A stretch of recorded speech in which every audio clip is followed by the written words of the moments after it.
2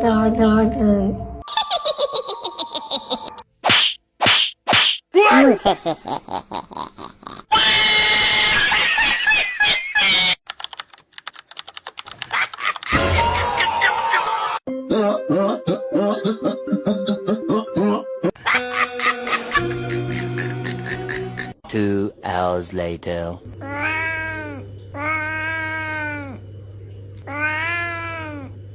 Das war ein Befehl!